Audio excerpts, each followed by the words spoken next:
there, folks. Sean Broderick here, and I'm at Heliostar again. This time I'm talking to Sam Anderson. He's a VP of Exploration for Heliostar, and he's really been looking at the geology of what they think they have here. Now, these are volcanic islands. There have been volcanic alteration events that have built on each other, and yet over it is now this deep green, verdant covering. So everything's kind of hidden. They're on the treasure hunt of their lives here. It's actually kind of amazing. There is history here. There was mining here, so they have some clues, but they're trying to dig out what's actually going on here. Sam's going to give you the scoop on what's going on with the geology in this area. Sam, could you speak to my viewers about this? I would love to be able to describe this. As you said, we're in an amazing area. We have a great land package. We've got almost 250 square kilometers of ground with a huge variety of targets. We have Alaska's oldest underground gold mine. That's one of our starting points. We have a historic resource at SH1. We have a huge variety of targets from gold copper porphyries through intermediate sulfidation, low sulfidation, epithermal systems, and we're working really hard right now to cover a lot of ground very, very quickly. Okay, now, as I was watching your presentation earlier today, 38 million years ago, there was a big volcanic event that kind of shaped what was going on, and then another one that came 25 million years ago? About 15 million years ago. Okay. So our island is partitioned into two different zones. Right. And we're really focused in that 30, 35 million year old ballpark. And what you've described is exactly right. This is a volcanic island. We've got a great big subduction zone, and it's that off to the south of us here. Continental over oceanic crust, those things are colliding together. You're pushing one down, it's melting, spitting up huge volumes of magma. That's what's carrying the fluids that came in and have created this district. And so those fluids are super hot, trying to get up to the surface. They're carrying the metals. They're following these major northwest striking structures, Mm-hmm.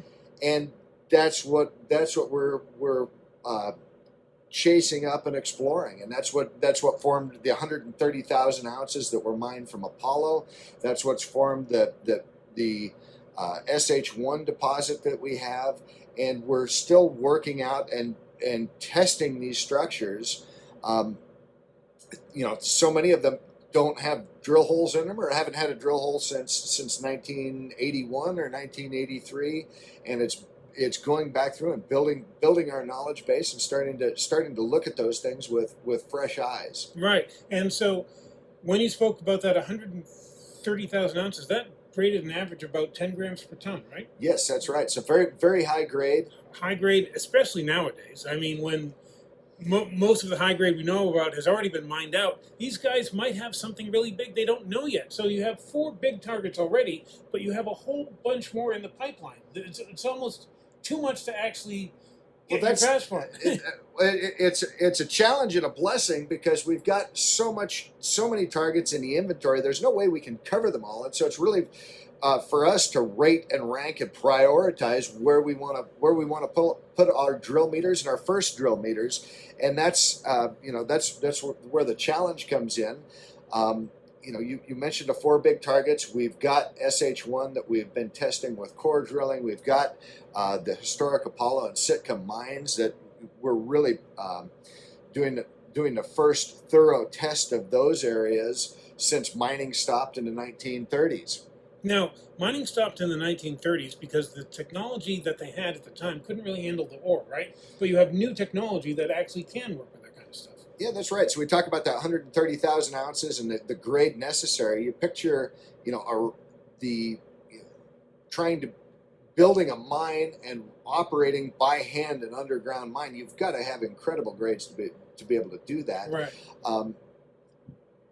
And so that's the starting point there, and we are really building off of that legacy of information. And as you said, it wasn't that the vein petered out or that they ran out of material and couldn't process anymore, or couldn't mine anymore, but it was the fact that they couldn't process what they had. The vein continues.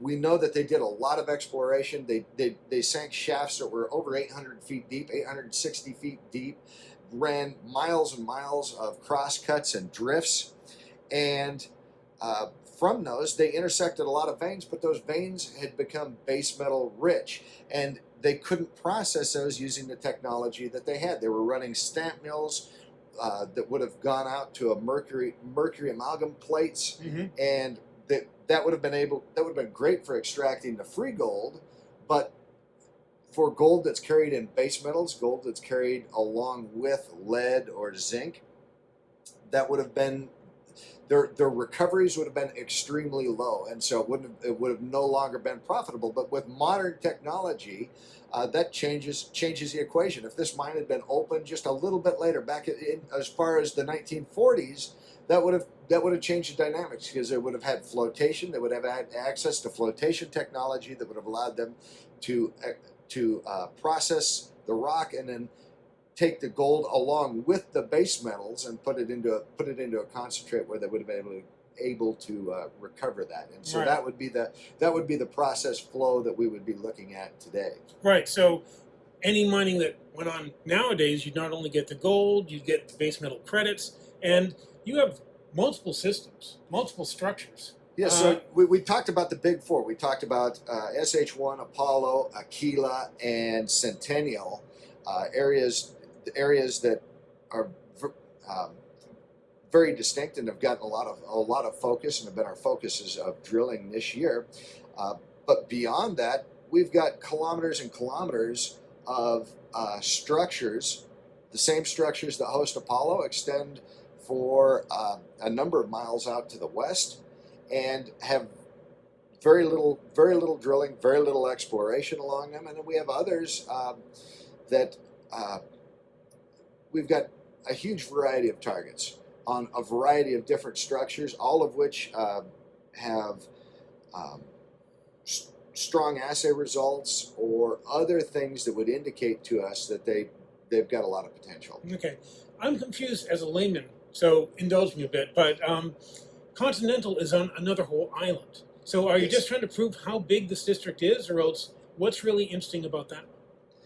About Continental? Yeah. Oh, excuse me. Centennial. Yes. Okay. Yeah. So Centennial's another exciting one. That's one that we're not able to get to drilling this year, but it's high up in our queue, and one that we recognize the potential of. It's a non-compliant historic resource that was drilled in the late 1980s by Battle Mountain. The opportunity there is that all of the drilling was done vertically. What we can go and look at in the cliffs along that deposit are that all of the structures that would control that high grade are also vertical. So that, you're really playing the lottery when you're trying to drill a vertical structure with a vertical hole. Either you hit it or you miss it. And what we've seen is that they didn't hit a lot of those vertical structures. The opportunity would be to come back in with angled holes and to be able to target and test those structures. Okay. Speaking about drilling, so you have two RC drills, one diamond drill that you used this season, and the advantage of the RC drills is, even though it's shallower holes, you get to find out more information more quickly. So is that your plan going forward, or else what are you going to do? It's great to have that mix of diamond holes and RC holes. The diamond holes allow us to go deeper. They give us great geologic information. They let us look at the rock in great detail, see where the veins are. The RC drills move very quickly. They take very little to set up. They have a very small footprint, and they penetrate the rock very, very quickly. So we're able to go out and test. We talk about this large inventory of targets. We've got 30 plus targets inside the district. Trying to test those with diamond drilling would be prohibitive. Because we have RC, we can move out to these areas very quickly. The drill setup and takedown is very fast. We're talking a matter of hours. The footprint is, is very, very small, and the rate that they go down into the rock is much, much faster than quartz. So that allows us to be able to test targets more quickly and to be able to rate and rank those targets. Because as we talked about at the beginning, it's important that we make very quick decisions. We make very rapid decisions about our targets, which ones we want to advance and test more, and which ones we want to move down our priority list. Okay. Yeah. I mean, not to knock the diamond drills, because that's where we get those nice core samples, which you can see right on the cores how the rock changes in the high grade and stuff, which is really, really nice. You know, I mean, you were just showing me earlier that you can see where the high grade is, and so you're using the RC to expand the zones to see what else might be out there, because again, this is such covered, I should say, unknown territory. There's actually much more that actually could be discovered. Isn't that right? Exactly. You hit the nail on the head.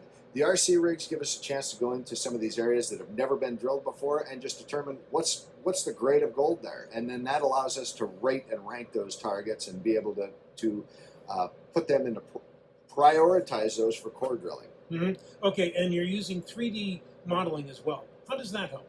Just explain that for the folks at home and me, because I'm learning this stuff too.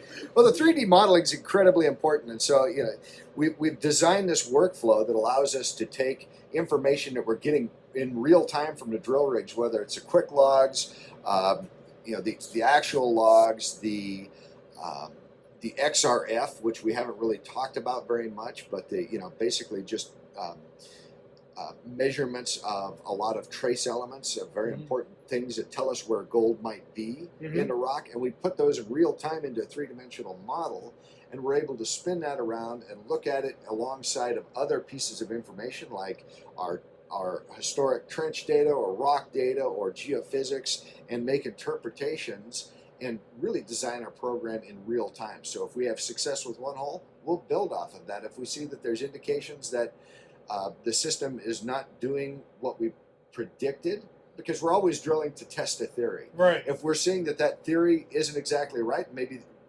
that we come up with a new theory, then we'll redesign the program in real time, and the next hole will test that most recent theory. Okay, so you just had a successful drilling season. You have those results are just starting to come out. You have more results to process. And so that's going to help you plan your next drilling season, isn't that right? Again, you've hit the nail on the head. I've been listening to you. we want those results back, and those allow us to build a better plan going forward. And so we're going to over the coming weeks and months, we're going to be getting those assay results back in, and we're going to be putting those in geologic context and understanding what those mean, what those tell us, and then designing the next program and the next phases of drilling on layering on top of that, building on that success. Well, looking at what they've done here, I mean, it's like someone took all the minerals in the world and put them all together in some kind of tossed salad. But there's a lot of gold. That's the thing that's really, really getting people interested. And so just to find out what these guys are discovering, how big it is, I mean, the old timers got a lot of stuff easy, but there's so much more, because they didn't have any real tech back then. There's so much more to be discovered that the upside potential is just really extraordinary. So I'm just going to leave it there. Is there anything you'd like to add before we go? Just how excited I am about continuing to test the district and the target potential we have here, and we've learned a great deal about the district in the last couple of months and through the last drill programs, and we're looking forward to leveraging that knowledge into testing more targets and having more success. Okay, great. You folks, I'll have more for you on this. This is a fascinating project. Great company, learning a lot while I'm here. I hope you folks like what you're seeing as well. Stay tuned. I'll have more for you. This is Sean Broderick on Unga Island up in the Aleutians, and stay tuned.